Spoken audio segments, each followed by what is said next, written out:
जय हिंद दोस्तों, स्वागत है एचपी जनरल नॉलेज 53 के इस वीडियो लेक्चर में। आज हम डिस्कस कर रहे हैं आंसर की, जो कि हिमाचल प्रदेश पुलिस स्टेनोटाइपिस्ट की है। तो डिस्कस करेंगे इसके आंसर। तो देर ना करते हुए चलते हैं प्रश्नों की तरफ। इसमें जो पहला प्रश्न है उसमें पूछा गया है 2011 की जनगणना के अनुसार भारत का जनसंख्या घनत्व कितना था। तो इसका जो सही उत्तर है वो है ऑप्शन डी, 382 इसका जनसंख्या घनत्व था। अगला प्रश्न इसमें पूछा गया है राष्ट्रीय गीत वंदे मातरम किसने लिखा था। तो इसके सही उत्तर है ऑप्शन बी, बंकिम चंद्र चटर्जी जी द्वारा इसको लिखा गया था। अगला प्रश्न है राज्यसभा के पदेन अध्यक्ष कौन है। तो उपराष्ट्रपति जो है वो राज्यसभा के पदेन अध्यक्ष होते हैं। ऑप्शन सी सही जवाब होगा। अगला प्रश्न है यूपीएससी क्या है। तो यूपीएससी एक संवैधानिक निकाय है। ऑप्शन सी इसका सही जवाब होगा। अगले प्रश्न में पूछा गया है स्टाफ सिलेक्शन कमीशन यानी कि कर्मचारी चयन आयोग की स्थापना किस वर्ष की गई थी। तो ये हुई थी 1977-78 में हुई थी। तो ऑप्शन ए जो है इसका सही उत्तर होगा। अगला प्रश्न है उसमें पूछा गया है कथकली नृत्य कहाँ का है। तो ये जो है वो केरल का है। ऑप्शन डी इसका सही उत्तर होगा। अगले प्रश्न में पूछा गया है किस वर्ष वर्तमान विदेश व्यापार नीति अस्तित्व में आई। तो विदेश व्यापार नीति जो अस्तित्व में आई वो आई 2015 में, और ये 2020 तक ये रहनी थी, परंतु एक वर्ष का इसे एक्सटेंशन दिया गया है। अब ये 2021 तक रहेगी। सो ऑप्शन ए जो है वो ऑप्शन बी जो है इसका सही उत्तर होगा। 2015 से 21 तक ये चलेगी। अगला प्रश्न है भारत में आधुनिक डाक व्यवस्था की स्थापना किसने की थी।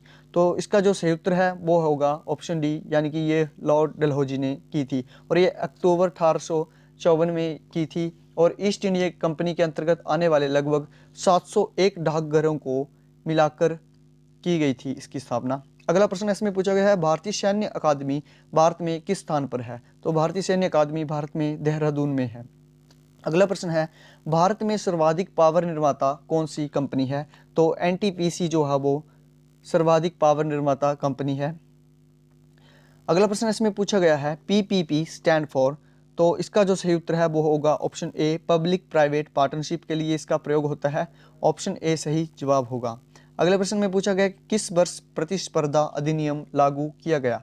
तो प्रतिस्पर्धा अधिनियम लागू जो हुआ था वो हुआ था वर्ष 2002 में, ये पारित हुआ था। ऑप्शन सी सही जवाब होगा। अगला प्रश्न है किस आयु समूह की किशोर कन्याओं के लिए सबला योजना है। तो सबला योजना जो है वो 11 से 18 वर्ष की किशोर बालिकाओं के लिए है। ऑप्शन ए सही जवाब होगा। अगले प्रश्न में पूछा गया है आईसीएमआर पहले किस नाम से जाना जाता था। तो आईसीआर पहले जाना जाता था इंडियन रिसर्च फंड एसोसिएशन के नाम से। ऑप्शन बी जो है इसका सही जवाब होगा। अगला प्रश्न है उसमें पूछा गया है एफडीआई का क्या मतलब है। तो एफडीआई का जो मतलब है वो है foreign direct investment. So option C जो होगा इसका सही जवाब होगा। अगले प्रश्न में पूछा गया है भारत के उच्चतम न्यायालय में मुख्य न्यायाधीश और अन्य कितने न्यायाधीश होते हैं। तो भारत के उच्चतम न्यायालय में तो एक मुख्य न्यायाधीश होता है और 30 अन्य न्यायाधीश होते हैं। सो ऑप्शन ए सही जवाब होगा, 30 अन्य न्यायाधीश होते हैं। अगला प्रश्न है श्रमवीर पुरस्कार अब किस नाम से जाना जाता है। तो श्रमवीर पुरस्कार अब जो जाना जाता है वो जाना जाता है विश्वकर्मा राष्ट्रीय पुरस्कार के नाम से ये जाना जाता है। ऑप्शन ए सही जवाब होगा। अगले प्रश्न में पूछा गया है ब्रॉडकास्टिंग कॉरपोरेशन ऑफ इंडिया यानी कि भारतीय प्रशासन निगम क्या है। तो प्रसार भारती इसका सही उत्तर होगा। ऑप्शन डी सही होगा। अगले प्रश्न में पूछा गया है निम्न में से किस केंद्र शासित प्रदेश का अपना विधानमंडल है। तो इसका जो सही जवाब है वो है पुडुचेरी। दिल्ली का भी अपना विधानमंडल है। अगला प्रश्न है इसमें पूछा गया है भारत निर्माण एक कार्यक्रम निम्न में से किसके निर्माण के लिए है। तो इसका जो सही उत्तर है वो है ऑप्शन ए, यानी कि यह ग्रामीण अवसंरचना के लिए है, और ये 16 सितंबर 2005 से ये लागू हुआ है। अगला प्रश्न है राष्ट्रीय टीकाकरण संस्थान यानी कि नेशनल इंस्टीट्यूट ऑफ इम्यूनोलॉजी कहाँ पर है। तो ये न्यू दिल्ली में है। ऑप्शन ए सही जवाब होगा। अगला प्रश्न है भारतीय समुद्री विश्वविद्यालय क्या है। तो ये एक सेंट्रल विश्वविद्यालय है, सेंट्रल यूनिवर्सिटी है। ऑप्शन बी जो है इसका सही जवाब होगा, केंद्रीय विश्वविद्यालय। अगले प्रश्न में पूछा गया है सिंधु जल संधि भारत और किस देश के बीच में हुई है? तो ये भारत और पाकिस्तान के बीच में हुई है। ऑप्शन डी सही जवाब होगा। अगला जो प्रश्न है इसमें पूछा गया है सेंट्रल एडॉप्शन रिसोर्स अथॉरिटी किस मंत्रालय के अंतर्गत कार्य करता है? तो ये कार्य करता है महिला और बाल विकास मंत्रालय के। ऑप्शन ए सही जवाब है। अगले प्रश्न में पूछा गया है अर्जुन अवार्ड किस क्षेत्र से संबंधित है?